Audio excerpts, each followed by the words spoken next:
কোথায় যাচ্ছে আর একটা নতুন জার্নি শুরু। আমরা আবার বেরিয়ে পড়লাম দূরের হাতছানিতে, বেরিয়ে পড়লাম অজানাকে জানতে আর অচেনাকে চিনতে। জীবনের ব্যস্ত দিনের থেকে কিছুটা সময় চুরি করে এগিয়ে চললাম সবুজের দিকে চোখ রাখতে। সবুজের সাথে হারিয়ে যেতে কম বেশি আমাদের সকলেরই খুব ভালো লাগে, তাই না? তবে এবার সবুজকেও ছাড়িয়ে চলে যাব আরও কিছুটা দূরে। আমাদের ট্রেন বেরিয়েছে, আমরা এখন চলবো।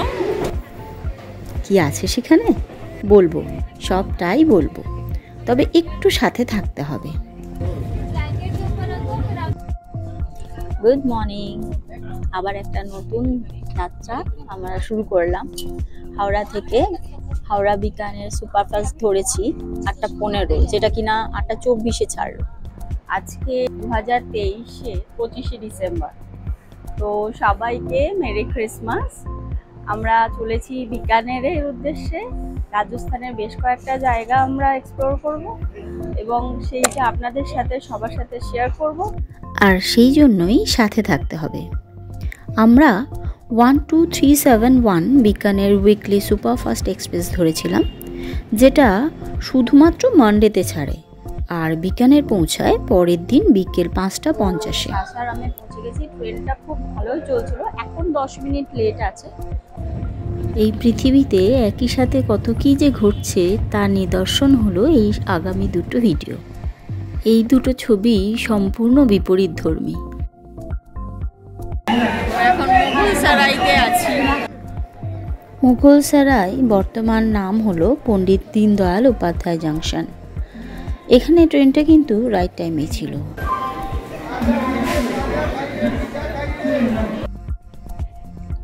গুড মর্নিং, আমাদের দ্বিতীয় সকাল ট্রেনের মধ্যে।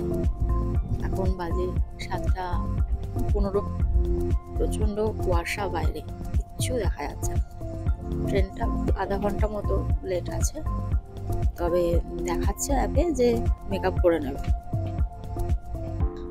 ট্রেনটা এমনি ঠিক আছে, পরিষ্কার করছে বারে বারে, কিন্তু পাশ দিয়ে না ছোট ছোট খুব আরশোলা যাচ্ছে। এই সমস্যাটা আমি হরিদ্বার যাওয়ার সময়ও ফেস করেছিলাম। সেইবার এতই ছোট ছোট আরশোলা ছিল যে খাওয়ার সময়ও প্লেটের কাছে চলে আসছিল। আমার অনুরোধ আইআরসিটিসি যেন এই দিকটা একটু খেয়াল রাখে। কুয়াশাটা দেখাই আপনাদের, প্রচণ্ড কুয়াশা। এই যে দেখুন, প্রচণ্ড কুয়াশা, কিচ্ছু দেখা যাচ্ছে না, সাদা হয়ে আছে পুরো বাইরেটা, কিচ্ছু দেখা যাচ্ছে না। কত বেলা হয়ে গেছে বুঝলি? তা সত্ত্বেও ওই দেখ, এই একটা কি রিভার যাচ্ছে, বেশি সাদা হয়ে গেল না।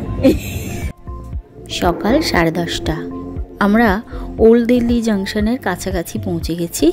এখন যমুনা আয়রন ব্রিজের ওপর ট্রেনটা দাঁড়িয়ে আছে। বাইরে বেশ কুয়াশা, আর হয়তো এই কুয়াশার কারণেই ট্রেনটা লেট চলছে।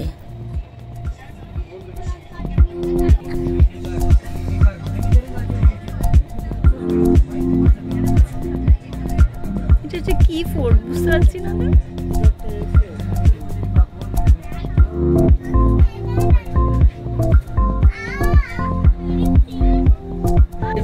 আইআরসিটিসির খাবার, তার মধ্যে শশার পিসটা একদম একটি শশা।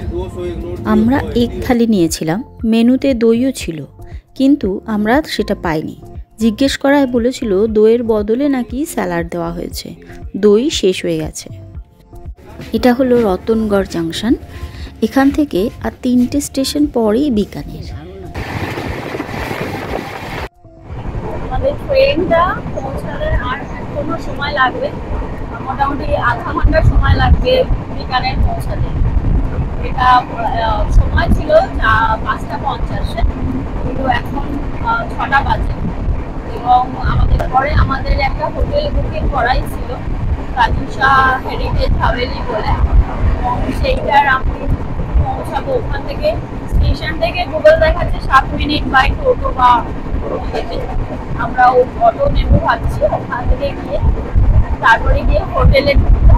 হোটেলের রিভিউ আপনাদের পরে জানাচ্ছি।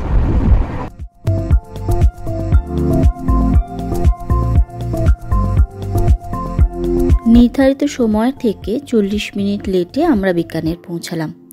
এখানে প্ল্যাটফর্ম থেকে লিফট করে উপরে যাওয়ার সুবন্দোবস্ত আছে। আমরা লিফটে করে ব্রিজের উপরে চলে এসেছিলাম। আমাদের মুখের হাসি বলে দিচ্ছে ট্রেন লেটের ক্লান্তি কাটিয়ে আমরা বেড়ানোর মুডে সুইচ করে গেছি।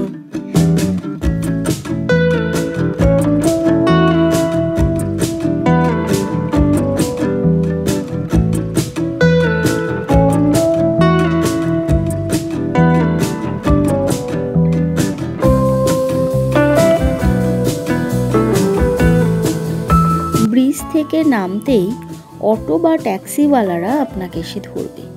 সেখান থেকেই একজনের সাথে কথা বলে আমরা পাড়ি দিলাম আমাদের হোটেলের দিকে। আমাদের কাছে খুব কম দিনের ছুটি ছিল, তাও আমরা কিভাবে রাজস্থানের বেশ কিছু জায়গা কভার করলাম, কিভাবে রাজস্থানের এক জায়গা থেকে আরেক জায়গায় গেলাম, সেসব তথ্য নিয়ে খুব শিগগির আসবো। কম সময়ে কিভাবে রাজস্থান ঘোরা যায় সেটা জানতে হলে আগামী পর্বগুলো আপনাকে দেখতে হবে। তাই আমার চ্যানেলটিকে সাবস্ক্রাইব করে পাশে থাকা বেল আইকনটা অল ক্লিক করে রাখুন। আর এই ভিডিওটাতে লাইক কমেন্ট করতে ভুলবেন না। Thank you.